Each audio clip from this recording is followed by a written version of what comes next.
So, yeah, I mean, like, having to face his own mortality. I will say, for as not being a fan of the idea of putting him in the golem, because I felt like, oh, they'll put him in this android body and then it'll be like, no, you can live forever. And I just felt like that would be so ridiculous. I do like that they did put limits on it. Like, you don't have super strength. Like, you're now not suddenly a superhero.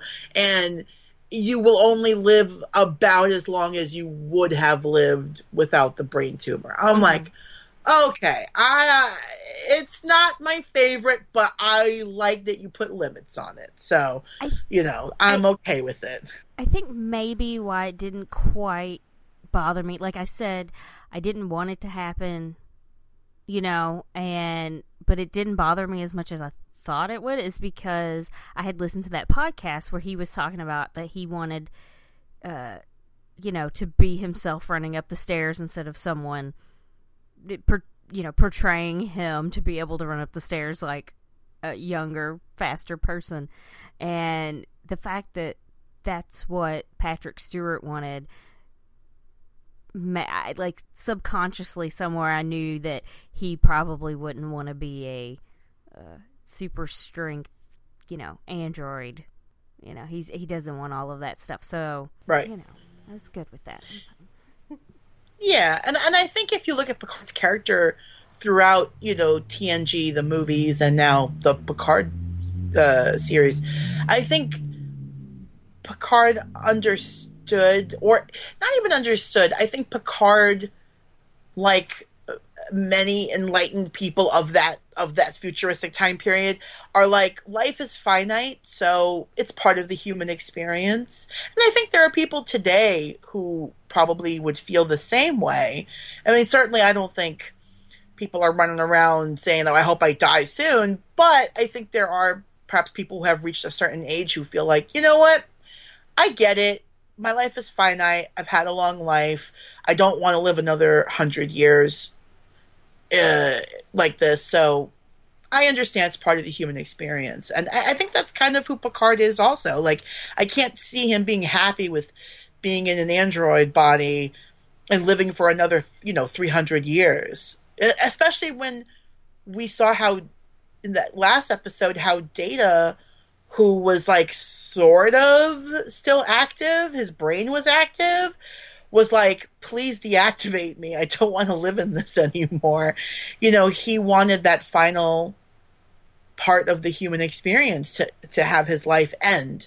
And I can't see Picard feeling, differently than that. I know that at the beginning of this, we never expected Picard to be part of an assisted suicide. For real, though. Like, it's... I mean, because honestly, that's really what it was, It's crazy. Crazy. Yeah, I think, I have to say, if we're talking about, like, really fun moments, I did enjoy Picard in episode 5. I love just mention assisted suicide, and then you're like, really fun moments. Like, your segue was totally like... That was not a good segue, everybody. No, okay. sorry. Proceed with your fun moments, yes. This was a totally different thought. I was not saying assisted suicide is a fun moment. I was thinking about episode 5, Stardust City Rag, and when they all went down, like, in costume, and Picard was like this sort of really over-the-top, like, Pepe Le Pew sounding French smuggler guy with the eye patch. Like, it was very silly and not what you would expect of Picard from Next Generation, although he had his moments when he would be silly, but you definitely see a more mature Picard who's willing to do kind of out there stuff, I don't know if that was, like, my favorite episode of the whole series, but I think that was my favorite Picard moment, maybe, of the whole season. Yeah, that was pretty good. I really did like that episode. I don't know what my favorite Picard bit was. I mean, I think they really stayed true to who he was with like his monologues. Speeches, yeah. His speeches that he's known for. But I don't know, like I really like how he interacted with all the characters and everything. You know, how they were, the people that he'd known for a long time were more willing to tell him what they thought. Yeah. You know, like, I don't know. I can't decide what my favorite bit of him was. I don't know. Patrick Stewart's just really good anyways. Yeah. No, absolutely. No, he's great in obviously in everything that he does. I think if I had to like pick a favorite episode, I think it's going to be Nepenthe, when we see Riker and Troy. I know when we reviewed it, I said it's a little bit of, you know, it's a little bit of fan service the episode, but I liked it. I mean, I guess I'm basic then since I like the fan service, but at least I thought it was believable. It wasn't like, you know, it wasn't like Riker and Troy were living on this planet and all the other Next Generation people were there too. Like, that would have been like, all right, that's pretty ridiculous. But like, you know what I mean? Like, if here's Geordi's house. Geordi lives next door and Worf is across the street. Dr. Crusher's down the block. Oh, it's amazing. No, that would have been stupid. But like, I enjoyed seeing like Riker and Troy at home with their daughter, you know, even learning about their son who tragically died young. But just seeing how that relationship was able to endure all those years, you know, after we last saw them in the movie Nemesis. So, yeah, I mean, I really enjoyed that episode a lot. Yeah. I don't know what my favorite episode was.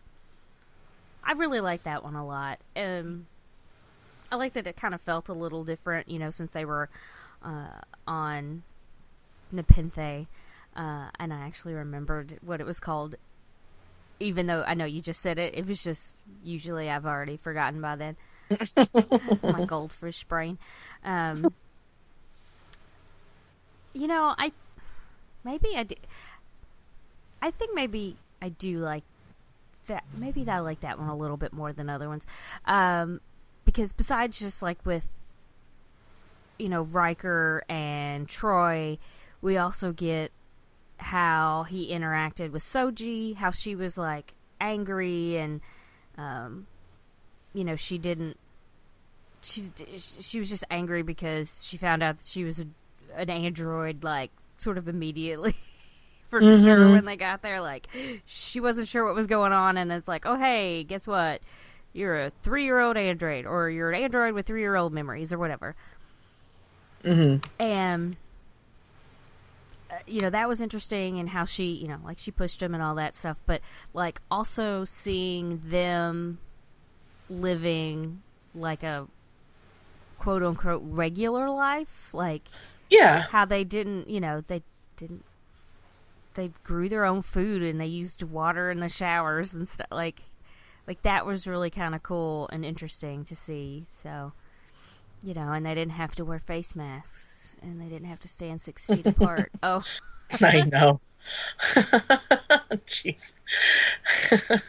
But you know what? It is interesting. You're right. They are living very normal lives, and you know, you don't often get to see that in the Star Trek universe. Like, even people who are not in Starfleet and who are just like live on a planet and have a house and a life, usually we see them with like a lot of technology. Like, they have a food replicator. They might have, you know, a personal transporter, or they might have a sonic shower, not a regular water shower. And yet in the Riker Troy home, we saw that, yes, they had some technology because there were shields and there were like, they had defenses and they had like ways to defend themselves, but they also, as you said, grew their own food and actually cooked. Like you saw them eating like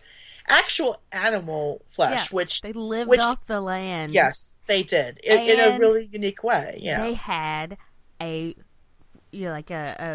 pizza oven. Like that was a really nice pizza oven. It was. I liked the pizza oven. I was impressed. Yeah, I have to say I like Riker as a dad. Mm-hmm. You know, I like Dad Riker. He's great. Mom Troy is who I expected her to be. Right. Yeah, it's like definitely Riker channeled all of his like flirting with people into dad jokes. Oh, 100%. Yeah. Yeah. Oh yeah. I would bet that he was like the king of dad jokes. Oh yeah. At any gathering. Oh yeah. And you know, even like looking at the series as a whole, like those first 3 episodes of Picard, how the writers basically said that the first 3 episodes were an extended pilot setting up Picard's journey, and I enjoyed how those 3 episodes set up the show. I like the world that they built because we already know this world like to a degree because of watching Star Trek, but like now we have to learn this world. Here we are so many years removed from that. How is Picard now? How is the world now? How is the universe now? And so setting up this world for us, I thought the first 3 episodes as an extended pilot did a really good job of showing us who Picard is right now, how his life is right now, and how this one person that he meets, Daj, really changes his whole life because now he has this purpose to go and try to help Data's offspring as much as he possibly can. And so I thought the first... Yeah, go ahead. Do you think if he didn't find out that she had something to do with Data, that... I mean, do you think he would have tried as hard? That is a really good question. Like if she was a regular person, like not an android based off of Data. He was already helping her and he didn't know, but it's like, I feel like once he found out that she had something to do with Data, he's like, well, I mean, if she did not have something to do with Data, I think he may not have worked as hard, to be honest, because he doesn't even know that until he goes and meets Dr. Girardi. Yeah. And then he finds out that she has a twin. That's what...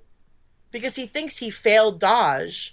But he does find... He gets the painting before that, and so then he thinks that there's something, you know what I mean? Like, he has some sort of inkling, but not like, oh, she's actually Data's daughter. I don't know. That's a good question. I'm leaning towards saying no. Maybe not to the extent that he would end up wearing an eye patch and stuff. I mean, maybe not. Maybe not eye patch Picard, but maybe like just below that. Oh, eye patch Picard. Oh, I have this bug. You want to buy her parts? Like it's just it's a lot. Oh, I can't remember the thing that Pepe Le Pew says. Anyway, sorry. Cat, the Pepe Le Pew always harassed. Anyway. Jesus, I know. What a terrible model for children. Is there anything else you want to talk about with Picard as a character, or should we jump to the next person? No, I mean, we can go on, because we can always come back to how he interacts with the other characters when we talk about the other characters.